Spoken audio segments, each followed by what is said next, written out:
Despite the devastating explosion, the people of Pripyat were not evacuated immediately. For nearly 36 hours, life continued almost as normal. Children played in parks, families walked the streets, and many residents watched the strange glow above the damaged reactor, completely unaware they were being exposed to dangerous levels of radiation. Finally, on the afternoon of April 27, 1986, the Soviet government ordered a full evacuation of the city. Hundreds of buses arrived in Pripyat. Police officers and soldiers instructed residents to bring only essential documents, a few personal belongings, and enough supplies for 3 days. The announcement was reassuring. They were told they would return home soon. But that promise would never be fulfilled. More than 49,000 people left Pripyat that day, abandoning their homes, schools, pets, photographs, and entire lives. In the weeks that followed, the evacuation zone expanded, and eventually more than 100,000 people were permanently relocated from surrounding areas.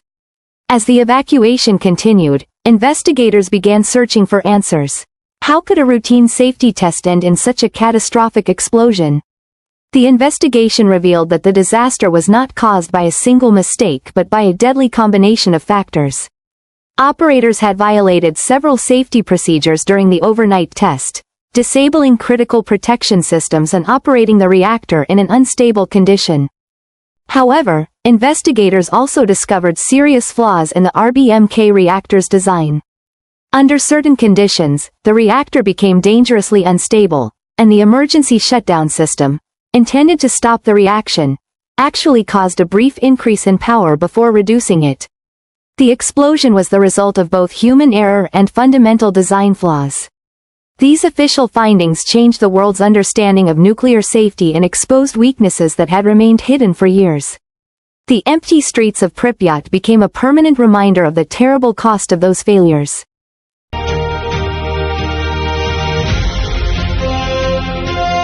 The explosion at Chernobyl did not end at the reactor. As radioactive material rose high into the atmosphere, winds carried it far beyond the borders of the Soviet Union.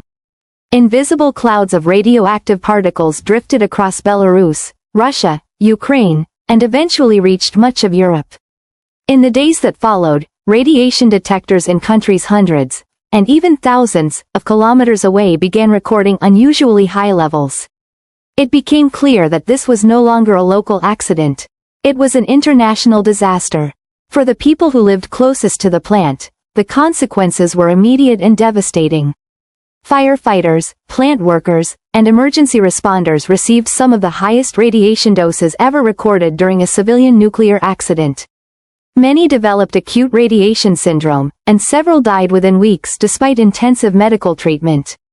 Over the following years, scientists observed a significant increase in thyroid cancer, particularly among children who had been exposed to radioactive iodine.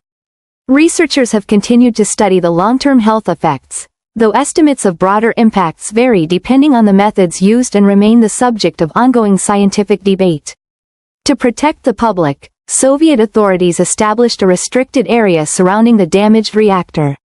This became known as the Chernobyl Exclusion Zone, a vast area extending roughly 30 kilometers around the plant. Entire towns and villages were abandoned, and thousands of families were permanently displaced. Buildings slowly fell into ruin.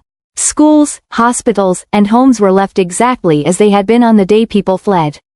Pripyat became a frozen city, where time seemed to stand still. Yet, something unexpected happened. With human activity almost completely gone, nature began reclaiming the landscape. Forests spread across abandoned roads, trees grew through buildings, and wildlife returned in remarkable numbers. Today, wolves, deer, wild boar, elk, lynx, beavers, and even rare bird species live within the exclusion zone. While radiation continues to affect parts of the environment, the area has also become an extraordinary example of how ecosystems can recover when human presence disappears.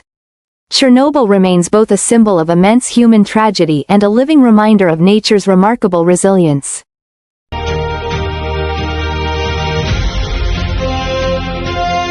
The Chernobyl disaster changed the world forever. In the years that followed, governments and nuclear experts carefully studied every detail of the accident.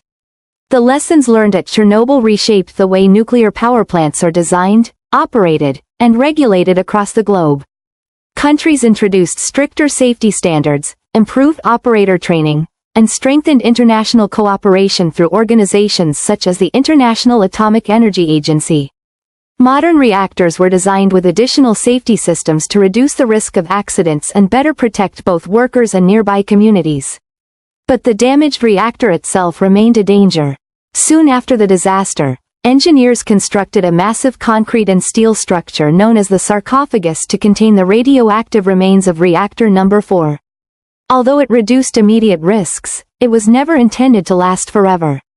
Decades later, an even larger engineering project was completed. In 2016, the new safe confinement, a giant steel arch weighing more than 30,000 tons, was carefully moved into place over the old structure. It now helps contain radioactive material and allows workers to safely dismantle the remains of the reactor over the coming decades. Even today, Chernobyl is remembered as the world's worst nuclear power plant accident. The disaster exposed how a combination of reactor design flaws, human error, and poor safety culture could lead to catastrophic consequences. Its legacy extends far beyond Ukraine. It transformed nuclear safety, influenced international policy, and reminded the world that technology must always be matched by responsibility, transparency, and careful oversight.